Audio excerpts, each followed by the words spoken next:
سلمان بن ربیعہ الباہلی رضی اللہ تعالی عنہ عثمان رضی اللہ تعالی عنہ کے دور خلافت کا ایک ممتاز جرنیل، صحابی جلیل سلمان بن ربیعہ الباہلی رضی اللہ عنہ کوفہ کے سب سے پہلے قاضی ہیں۔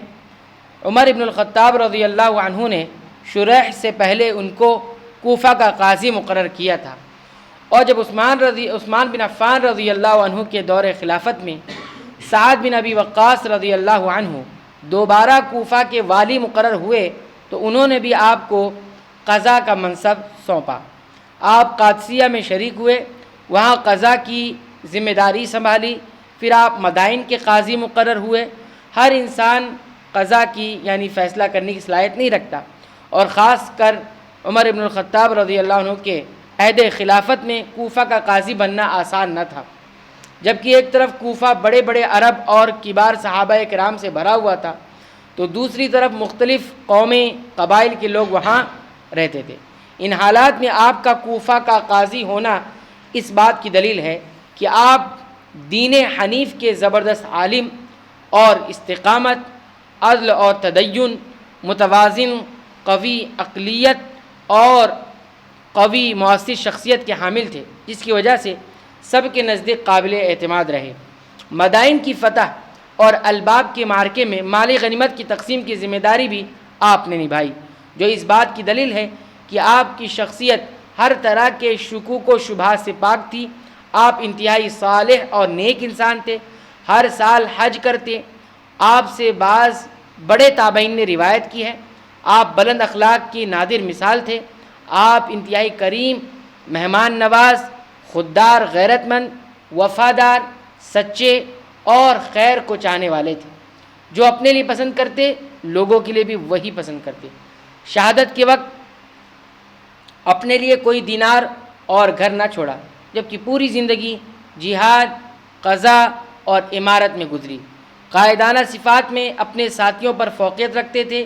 چنانچہ جب عثمان بن عفان رضی اللہ عنہ نے کوفہ کے حاکم ولید بن عقبہ رضی اللہ عنہ کو یہ حکم دیتے ہوئے لکھا کہ کوفہ والوں کا ایک امدادی دستہ اہل شام کے لیے ایسے شخص کی قیادت میں روانہ کرو جس کی قوت، شجاعت اور اسلام تمہیں پسند ہو، تو ولید بن عقبہ نے بلا تردد اس اہم اور خطرناک ذمہ داری کے لیے سلمان رضی اللہ عنہ کا انتخاب فرمایا۔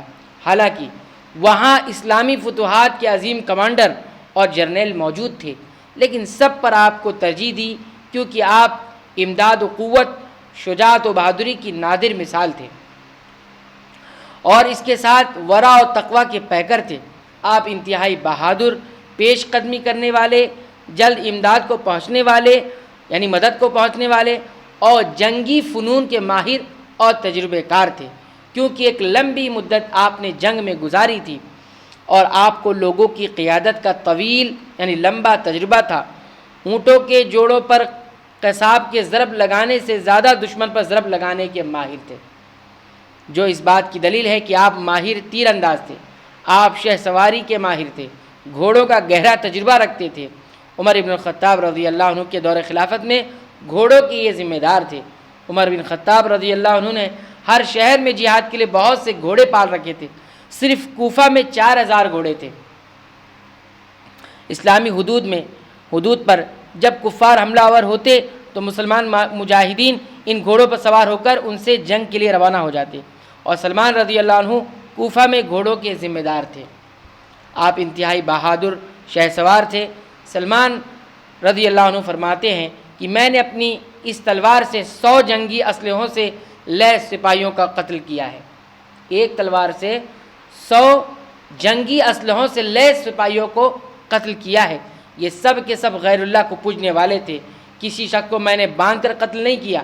آپ اپنے مد مقابل کافر اور غیر اللہ کو پوجنے والے دشمن کو بھی میدان جنگ میں دھوکے سے قتل نہیں کرتے تھے، بلکہ اس کو آگاہ کرتے اور ایک دوسرے پر مد مقابل کی طرح حملہ کرتے اور موقع پا کر اس کو قتل کر دیتے۔ چنانچہ یہ قتل نہ دھوکے سے ہوتا نہ باندھ کر ہوا کرتا تھا۔ آپ سچے مخلص مثالی مجاہد تھے، جو اللہ کے کلمے کو بلند کرنے کے لیے جہاد کیا کرتا ہے۔ وہ اس کی پرواہ نہیں کرتا کہ اللہ کی راہ میں کس پہلو پر اس کا خاتمہ ہوتا ہے۔ آخرکار یہ مرد مجاہد اپنے خون میں لت پت گر پڑا لیکن اس کی تلوار اس کے ہاتھ سے نہ چھوٹی۔